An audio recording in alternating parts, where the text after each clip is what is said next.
Okay, let's get started. Good day, everyone.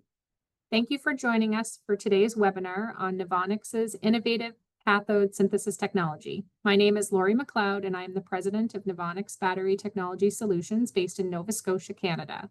I'll be your host today. Before we begin, a quick note.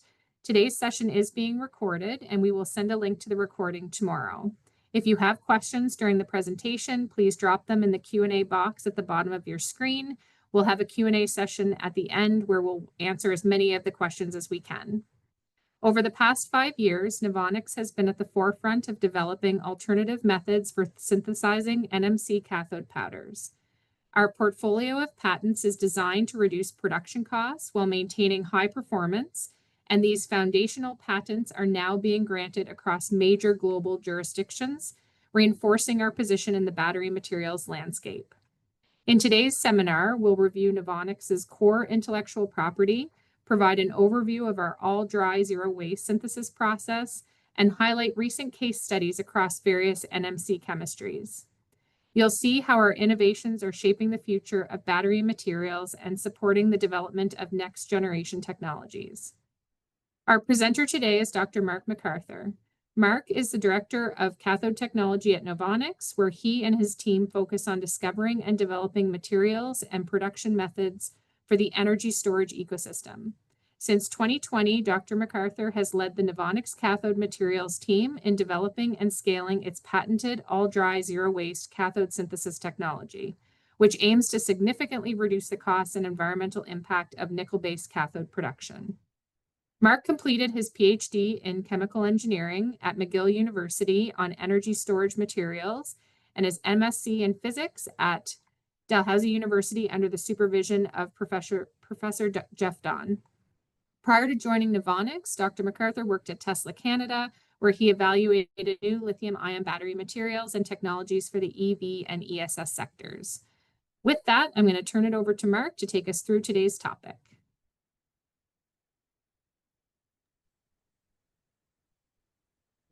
Thanks, Lori. I'm thankful to be here to deliver webinar 2 on our all-dry zero-waste processing tech, with a particular focus on the foundational patents, which really were the inspiration for what we were doing at NOVONIX with our all-dry zero-waste cathode processing technology. Just advance my slide. So before we dive too deeply into the core of my presentation, I do want to discuss very briefly, introduce our company as a whole. So NOVONIX is a relatively North American global company. We have 3 major divisions, showing left to right. We have our anode materials division located in Tennessee in the United States, and we're a leading domestic supplier of battery-grade synthetic graphite, with our first large-scale and sustainable production to advance the North American battery supply chain. The middle of the screen, I am highlighting our Battery Technology Solutions division in Nova Scotia, Canada, and we provide industry-leading ultra-high capacity precision battery test equipment, as well as research and development services with our in-house pilot line, cell testing, and expertise to truly accelerate customer development programs in the lithium-ion battery sector. And the focus on the talk is my division, the Cathode Materials Program. And this is also located in Nova Scotia, Canada. And we are at present commercializing our patented cathode synthesis technology that we call all-dry, zero-waste. And this is a processing technology which has the ability to minimize environmental impacts while producing and maintaining high quality and high performance single crystal NMC cathode powders. We have a pilot line that's capable of producing samples with a total nameplate capacity of roughly 10 tons per year. And I'll talk a little bit more about all of those subjects in more detail as we advance the slides. So just like I gave an introduction of our NOVONIX group as a whole, I do want to give a brief overview of our cathode materials division from beginning to end. So what we know about cathode synthesis in the world is that it needs to be cleaned up, plain and simple. There are many processing steps involved in producing an NMC cathode powder that you would find in your lithium-ion battery cell, which would energize your cell phone, your energy storage device at your house, or your electric vehicle. So what I do want to do is classify a little bit about how we produce NMC cathode powder the NOVONIX way relative to what is done conventionally. And first, I want to examine what's done conventionally. So before you can even have a finished cathode active material ready to go into a battery cell, you require what's called a precursor. Usually this is called a PCAM or precursor cathode active material, and it's generated through a process called co-precipitation. This is where you combine metal-containing sulfate salts together in essentially water inside of a continuous stirred tank reactor at elevated temperature, along with some other complex reagents like sodium carbonate and ammonium hydroxide and additional water. This process generates a material that combines all of the salts into an NMC precursor that you then need to remove all of the other stuff that's in there to get that phase pure NMC precursor. There's separation of phases to drain out all of the liquid media, which generates waste-laden water. There's also a washing and filtering step to get rid of any loosely bound metals that could be in there. As well, this generates additional water waste. Then there's a drying step at elevated temperature, and later that material is ground down to make a free-flowing, really nice NMC hydroxide PCAM powder. From there, you can take your nice PCAM hydroxide powder, add your lithium substance of choice, whether that's lithium carbonate or lithium hydroxide, and go through the calcination process to complete that material. So you're converting a PCAM to a CAM, a cathode active material, via calcination. It goes into a rotary hearth kiln, or a hearth kiln. Then the material is deagglomerated, and there could be some finishing processes that take place before you have a nice free-flowing NMC cathode powder ready to go into a battery. In the NOVONIX process, we simplify the loop significantly. We avoid generation of a PCAM by combining flexible feedstock, which are not sulfate-based, and perform some dry processing that we call all dry zero waste before taking that material and then going through that same calcination step that I described earlier. So this is done, just a highlight, in a single step to combine the materials. It's precursor free. We're not generating a PCAM. There is no sodium sulfate that is produced, and there's no water waste that is produced. These are some of the waste streams that are significant in the PCAM generating process. We're not using any complex reagents, and this process is ready for mass production of these materials.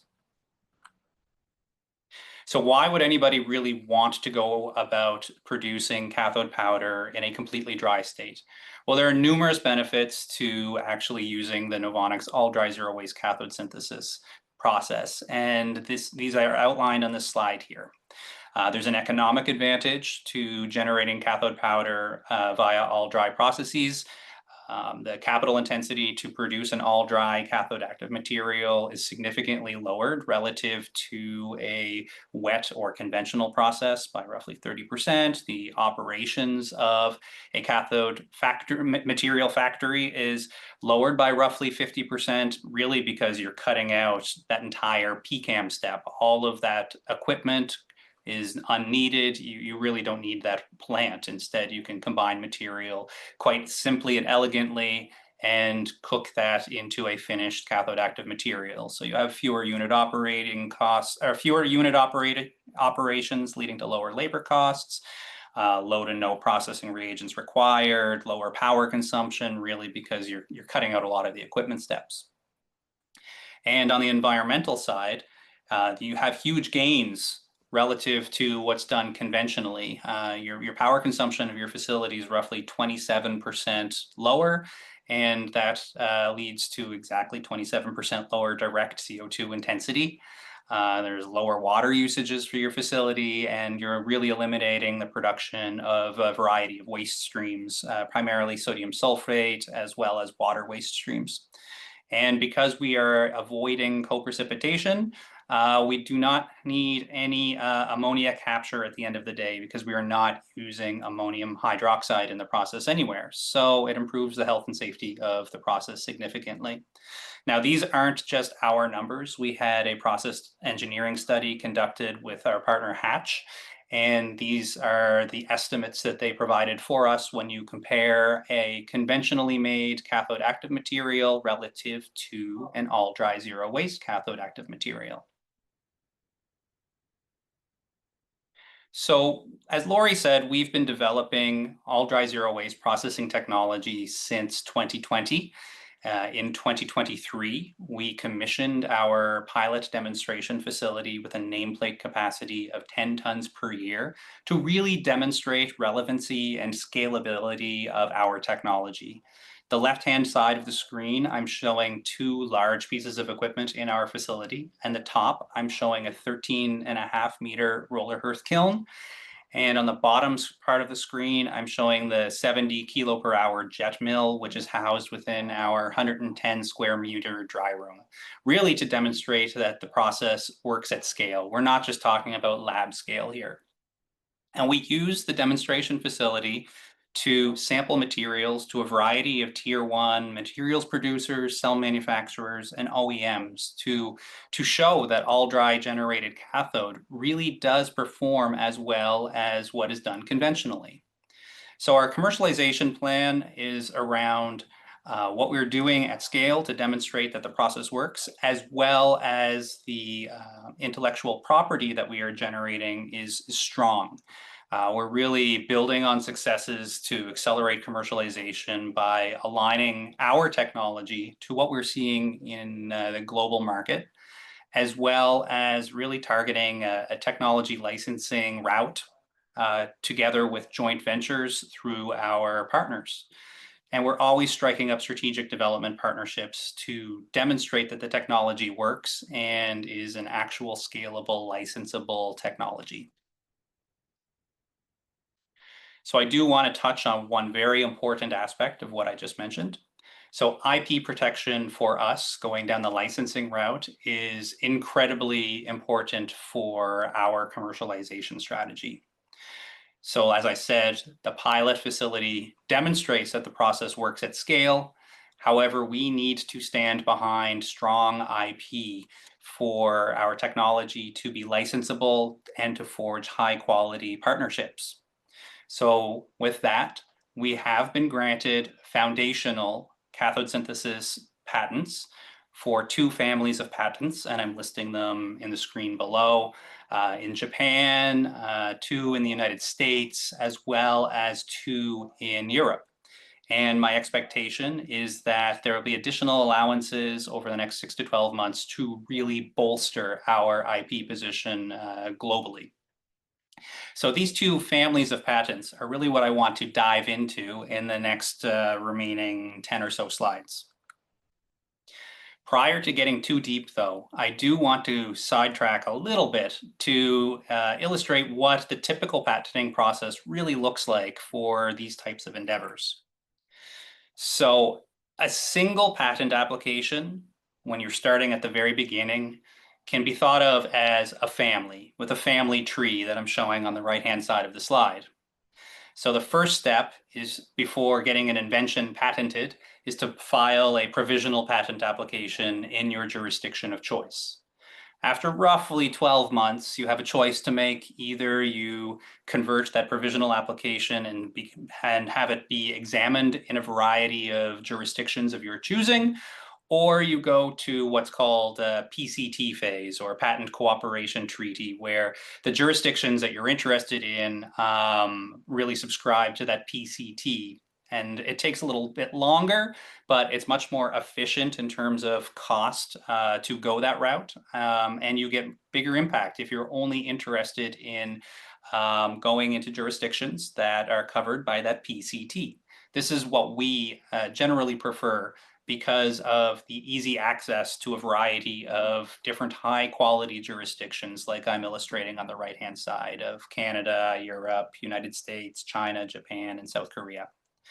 So after roughly 18 months, you get to go into the examination phase, and that usually ends either with a negotiation of sorts, or a successful examination looks like ending up with a granted patent.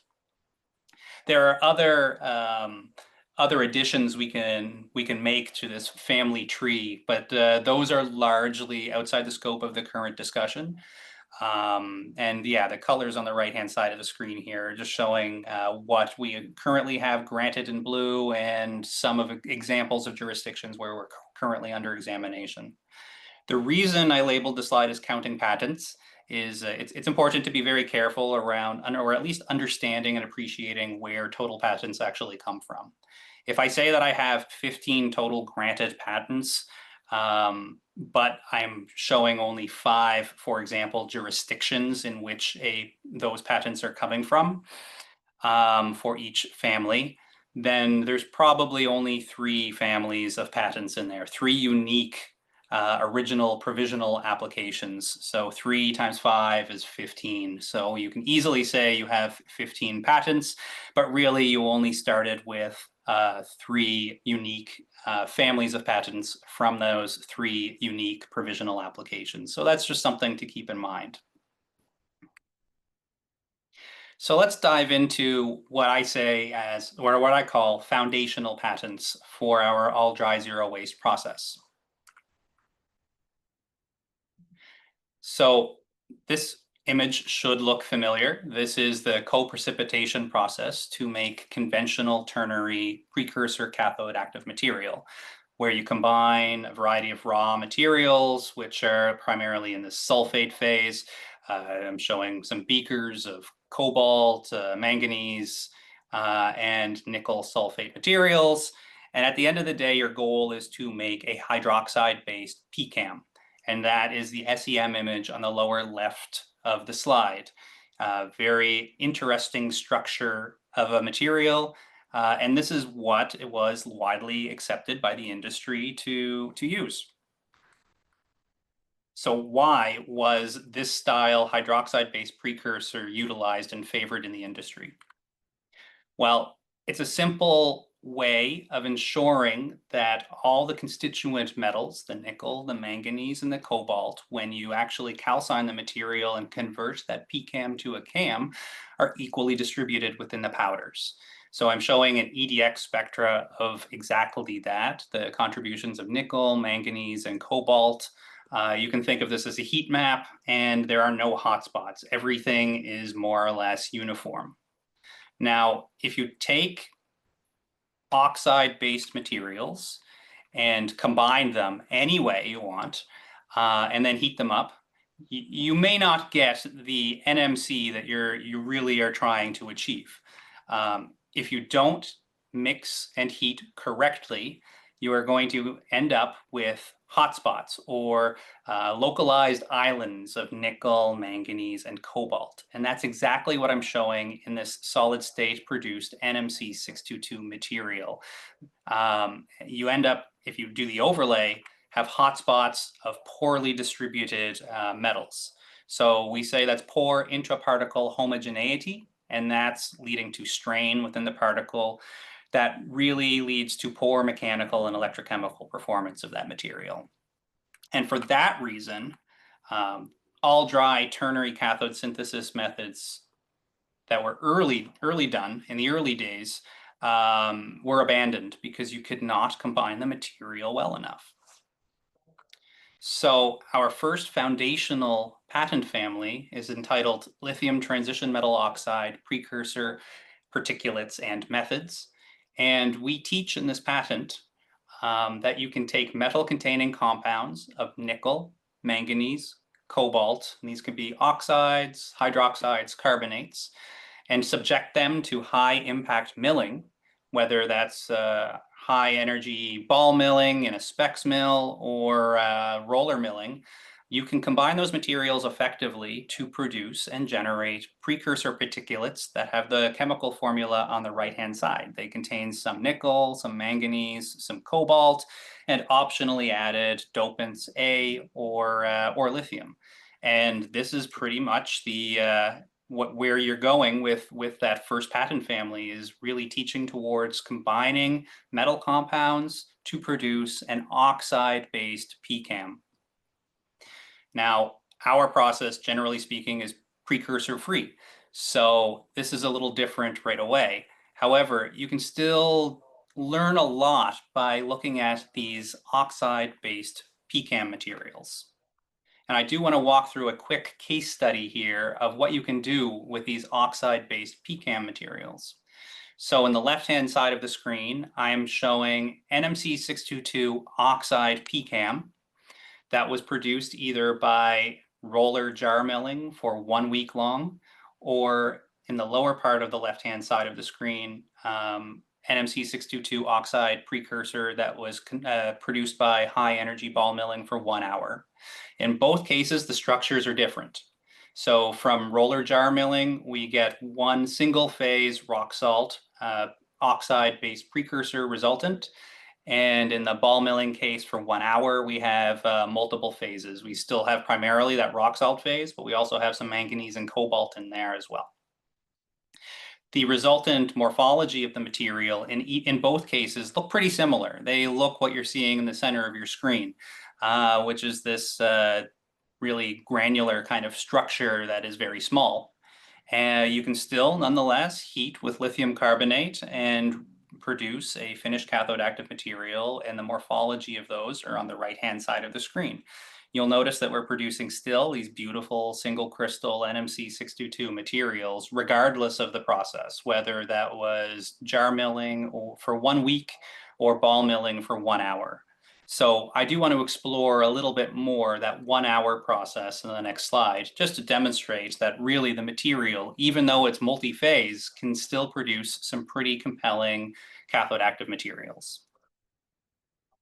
So the structure in the lower left-hand side of the screen is showing a layered O3, which is exactly what we want to have for these NMC style materials. The EDX spectra in the top is showing pretty uniform combinations of the nickel, manganese, and cobalt, no real hotspots or islanding forming. And the lower right is displaying what happens when you take that material and put it inside of a coin cell. The capacity from the first cycle voltage curve is pretty decent for an NMC 622 reaching 162 milliamp hours per gram. And the capacity retention after 90 cycles in a coin cell at 30 degrees Celsius is pretty decent. If you're above 90% after 90 cycles. So this is showing that you can take an oxide-based pCAM, produce in an all-dry process to make a pretty compelling material. And this is what I would say would be the first core for the all-dry zero-waste process. The second building block, I'd have to remind everybody of mechanofusion. So mechanofusion is something we discussed, I'd say about a few years ago. I would like to reintroduce the concept. So mechanofusion is a well-known method, and it's used to produce powders of a variety of sizes and interesting morphologies. It consists of a rotating drum, and you put in your powder that you're interested in doing something with into that drum. In the case of the image above, it's that blue color. And that powder actually gets exposed to a pressure field between the press head and the side of the drum that's rotating. And that pressure field changes the morphology or the shape of the powder. You then have a scraper arm that scrapes the powder off the wall, so it can keep going through the process again and again. And the well-known part of this process is shown on the right-hand side as two quick examples. You can take a chunky, spiky particle and really round it out, or you can put two materials inside of the drum of different properties, and you can either coat the surface or embed those particles within the other particle that's in there. So this is the intro or the reintroduction of mechanofusion, which is fundamental to the fundamental second patent that I do want to discuss. So this one is called the Improved Microgranulation Methods and Product Particles Therefrom. And I do have to go through a few definitions. So the process of agglomerating small particles into larger particles is called granulation. And typical well-known granulation processes operate at the 100 micron to millimeter scale. Dry particle microgranulation, which we'll get into in a moment, can aggregate really small particles, submicron particles, into roughly 10 micron or larger.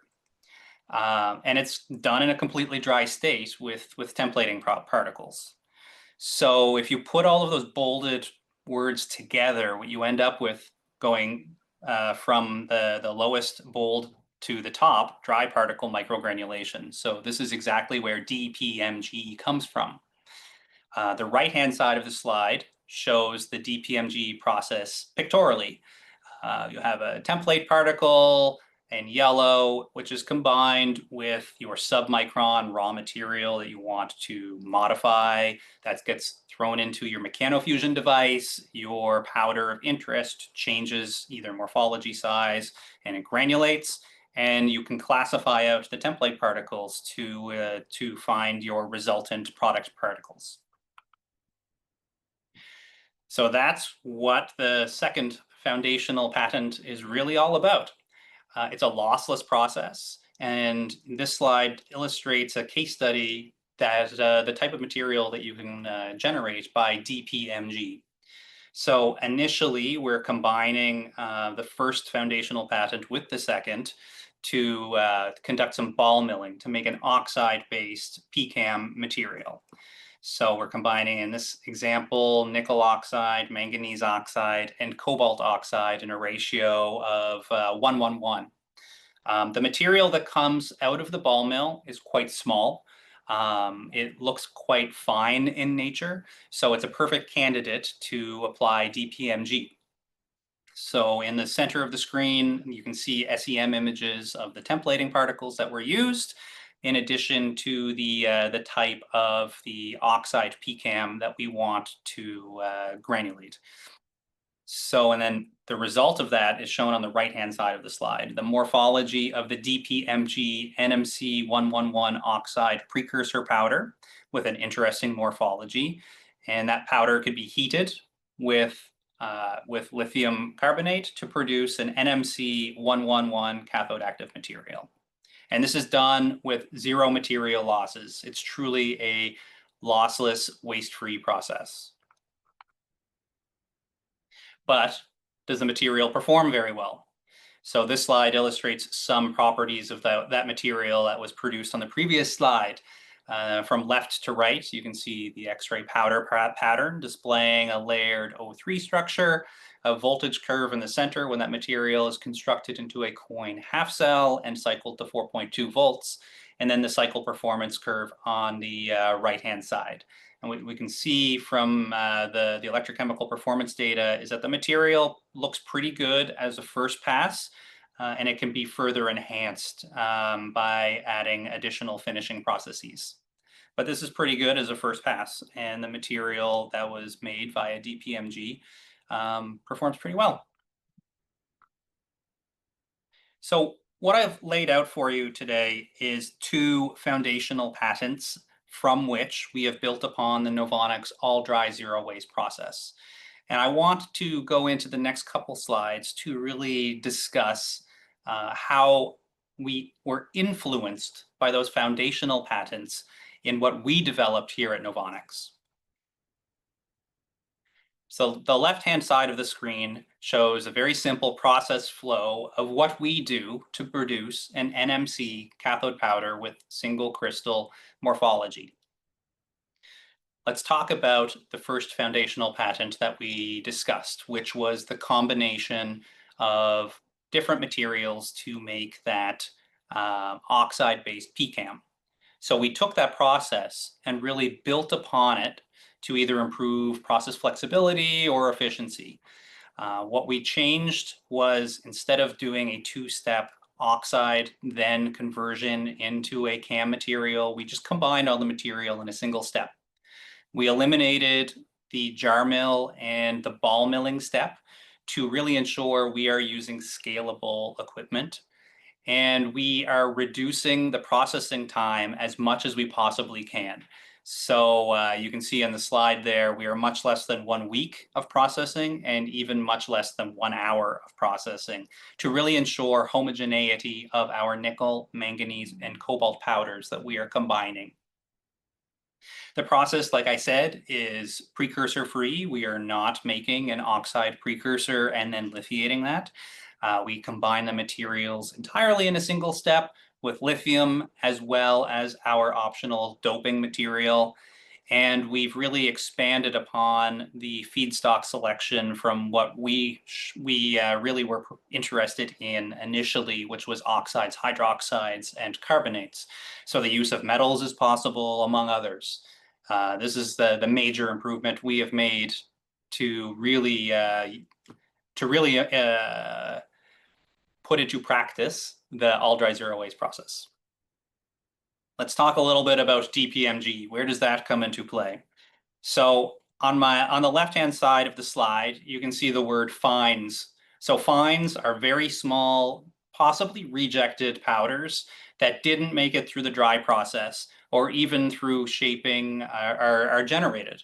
DPMG can take those fines, whether that is the constituent nickel, cobalt, manganese particles, or even reject cathode powders themselves, and they can be recycled within that process, thus eliminating an additional waste stream because you just use them back in the process. This is something that we are working to add to our process flow sheets. And really what ends up being the more challenging thing here is dealing with that templating material. However, we have ways to deal with that in our labs. So yeah, that's how we use DPMG, is really in using those fine materials and truly using them in the process itself by granulating the material into something that's usable in a battery. So I do want to touch on 3 really quick case studies of the types of materials that we generated via all dry zero waste processing. On the left-hand side of the screen is our old familiar flow sheet to make the material. And on the right-hand side of the screen are 3 snippets from 1 amp hour stacked pouch cells that we constructed at NOVONIX, using either a material that we generated via all dry zero waste compared to commercially available NMC materials of very similar particle size, surface area, and chemistry. So these cells were cycled at 25 degrees Celsius at a 1C rate.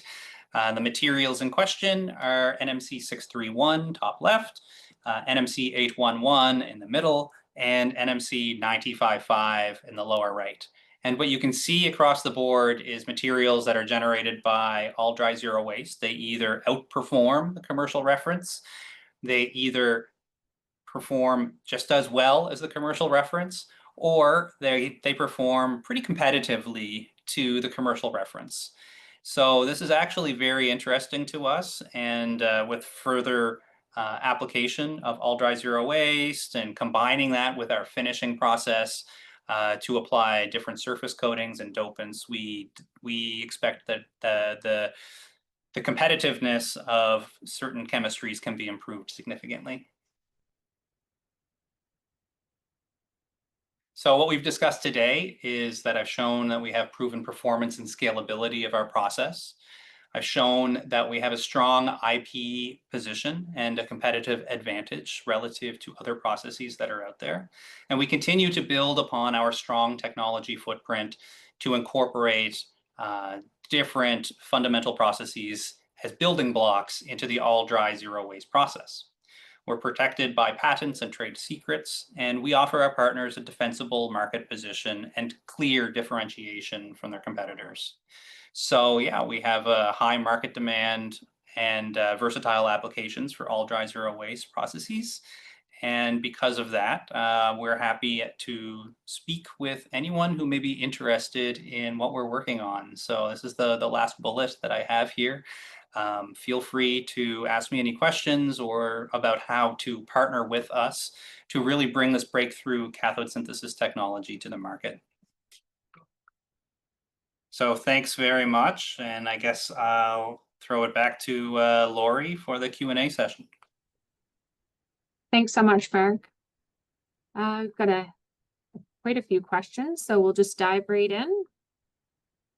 Question number 1, you discussed patents which were granted for processes in 2019. Is there a public IP repository where we can review your next developments? Yeah, so there's lots of places you can find what patent applications we have already submitted. So the nice thing about patents and IP is, unless it's a trade secret, everything is public. So Google Patents is the quick and dirty place to find out what we're up to. And beyond that, there's other locations on the web like Global Dossier as well as eSpaceNet if you want to look for any and all patent applications that we have submitted after they've gone through the process after about a year. Okay. What are some considerations for all dry processing of different NMC types? For example, 50% nickel compared to 100% nickel. Yeah, there's two major components that are going to be very similar to what's done conventionally. The first is what is your lithium to transition metal ratio when you're actually performing the calcination? So how much lithium are you adding to the system to ensure that all the materials go through the calcination process and produce a viable and a cathode active material at the end of the day? And then the other major component, I'd say, would be the heating profiles that you're using. Different chemistry NMCs require different heating profiles to get the target materials. So those two are the biggest considerations. I guess from a secondary point of view, that's more, I would say, related to all dry zero waste is when you're dealing with different chemistries, how you combine those materials could be interesting as well. So maybe you don't want a carbonate, maybe you want an oxide, maybe you don't want a hydroxide, maybe you want an oxide. It really depends on the every chemistry is a little different. Okay. Is it possible to use all dry zero waste cathode synthesis also for common LFP material? I'm going to say maybe.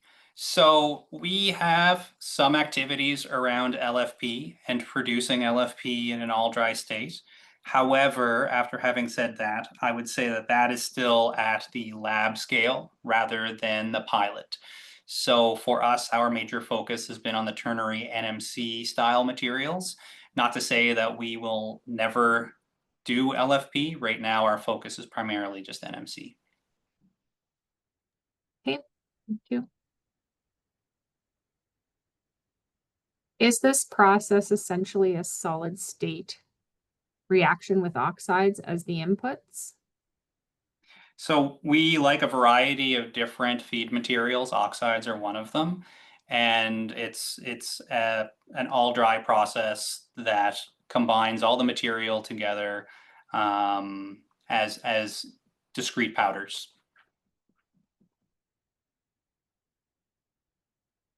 With your process, are the raw materials more difficult to source compared to the more conventional processes? Are there any risks with the supply chain? Yeah, are they more challenging to source? It really depends on who you ask. The answer is kind of yes, but kind of no at the same time. As all dry processing really continues to gain momentum and traction, the supply chain will grow with the process. I wonder how many people have actually answered a question like that before. But anyway, yeah, so if I want high quality oxides, high quality metal powders, the supply chain isn't as dominant as the sulfate supply chain today. How does that look in 5 years, 8 years, 10 years? I don't have a good answer, but I believe based on our own internal projections that the availability of those materials should be there for all dry processing to produce single crystal NMCs in future. Is the Hatch study publicly available? It is not. Parts of it are, largely the 30%, 50%, and 27%. But that's something that we would have to have a discussion around about how to release that information more publicly. It's a case by case. It's not a no. We have in the past released versions of that study. So yeah, my advice would be reach out to me after the webinar and we can have that conversation. What do you believe the challenges to be with further scaling to the multi-kiloton scale? I don't necessarily feel that there are any major challenges. The equipment that we are using is already available at scale.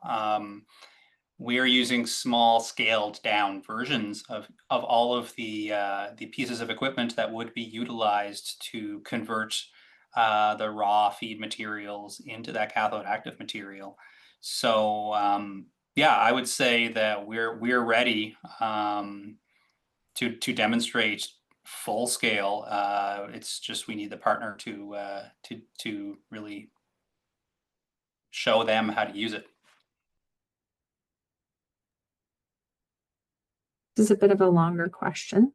Although single crystalline NMC 622 is expected to minimize grain boundary related degradation, this material still exhibits a significant number of grain and phase boundaries, similar to what is commonly observed in polycrystalline NMC.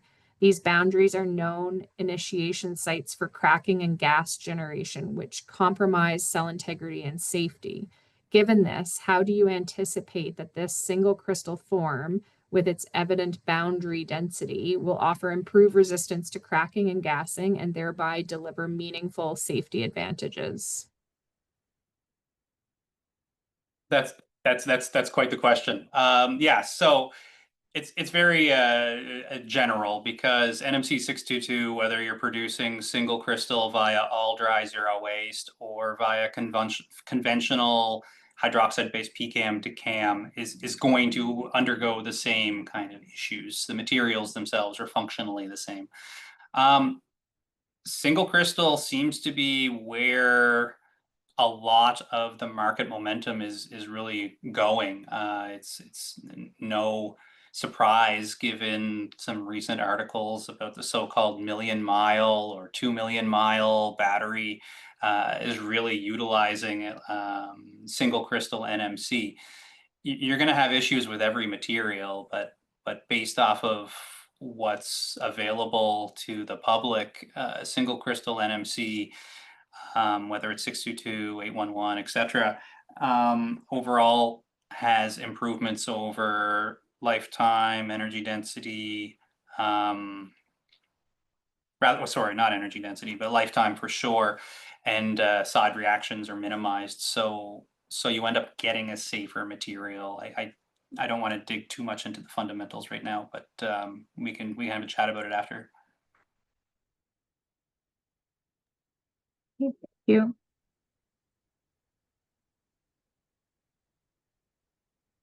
Just seeing there's a couple of duplications here.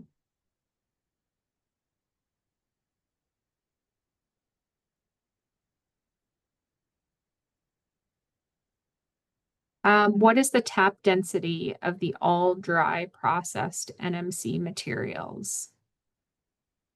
I don't have the sheet of some of our measurements here in front of me, but I will say that they are the same within 0 to 5% of what you would expect from a conventionally made single crystal NMC product. Additionally, so further to that, considering that single crystal NMCs typically exhibit larger particle sizes, resulting in increased lithium ion diffusion lengths compared to the primary secondary particle architecture of polycrystalline NMCs, are any dopants being utilized in single crystal NMCs to enhance rate capability and power performance? Oh yeah, absolutely. All kinds of dopants. We have our favorites, and cathode manufacturers have their favorite dopant packages to add to NMC materials. The real goal of what I'm presenting today and some of those case studies is really to demonstrate that the process technology is compatible with a variety of dopant packages, and a variety of I would say performance enhancing additives that you can apply to NMC materials. So if you're interested in a particular dopant, let's have that conversation. I know that was my answer for the last one, but like, if you're interested in a material dopant to enhance performance, talk to me, and we can have a chat around how we can incorporate that into our process to see if that would work for your needs. What is the FDC for NMC 955 and why is it cycling inferior than 622 or 811 from your process? Yeah, I would say it's competitive. So the reason is pretty simple. So again, this goes back to the purpose of why we're generating these materials. We're using them as case studies to demonstrate that the materials work and they can perform decently in full cells. So for the case of the 955 style material, the surface coating and the doping package would not have been optimized. We have better materials. We just don't have them run out to as many cycles as what I showed previously. But this is all around how do you control the surface coating, where it goes, and what you want on there, right? So this is exterior to all dry zero waste processing, and really resulting in how you finish that material, how you put the coating on, what you put on the surface, what you use as a dopant, rather than how you combine the materials initially. Right. Can sodium ion layered oxide cathodes be made with the same process? In principle, yes, we're working on it. What type of raw oxide material morphology is being used for all solid state synthesis? Yeah, we've used whatever we can get. Maybe 5 to 10 different materials in the categories of a nickel oxide, cobalt oxide, manganese oxide. And the morphology actually gets pretty interesting. So at the end of the day, through all dry zero waste processing technology, we are producing NMC materials with a particle size, median particle size of around 3.5 to 5 microns. The particle size of the nickel oxide, cobalt oxide, have a median particle size, it varies, but anywhere from 10 to 20 micron. So throughout the process, throughout the lithiation, throughout the calcination step, the size really changes when you combine the materials all together to come out with that median particle size of what's desirable for single crystal NMC of 3.5 to 5 micron. Okay. Why do you need to conduct granulation to make larger particles? Why are the submicron particles not desired? Yeah, the answer to the first question is you don't really need to conduct granulation to make larger particles. However, you may be stuck with a lot of fines. So what's the problem with fine submicron particles is that They may perform well. Your lithiation diffusion path length is quite small, but there are other, I would say, extrinsic factors that would negatively influence the use of such powder. Tap density, or later downstream processing, like how do you actually coat that material as a coated cathode electrode may be challenging. How you densify that material to really improve the energy density of the coated cathode electrode may be challenging. So it's more so around why submicron NMC may not be super desirable. It has nothing to do with the material itself, but really other factors around how do you process that into a full lithium-ion battery cell. What is the compaction density of the NMC single crystal materials NOVONIX is producing? We target roughly 3.3 grams per cubic centimeter. That's not to say that that is the max compression density that our cathode electrodes can achieve. This is what our equipment is readily set to. You could go a little higher, but and you ends up getting some other issues associated with cathode coatings that are really equipment driven and not material driven. I'm going to call this the last question. Are you using any recycled NMC materials during the synthesis process of your CAM product?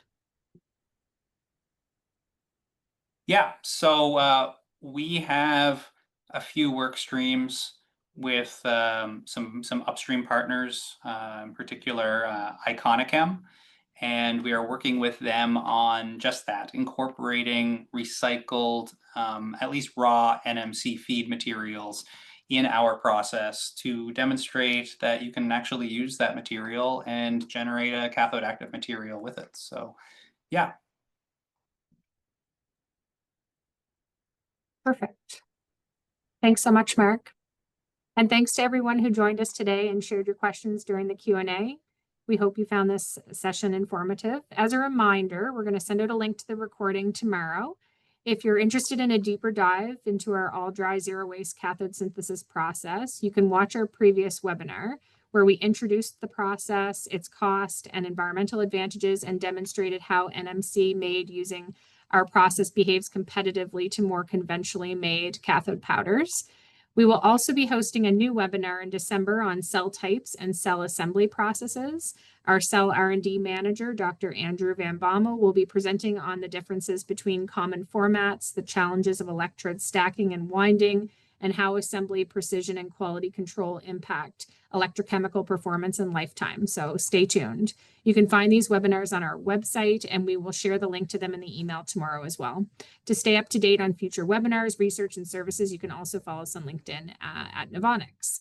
So on behalf of the entire NOVONIX team, thanks again for joining us. If you're interested in partnering with us to bring this breakthrough cathode synthesis technology to market, please reach out through our site at novonixgroup.com. Have a great day, everyone.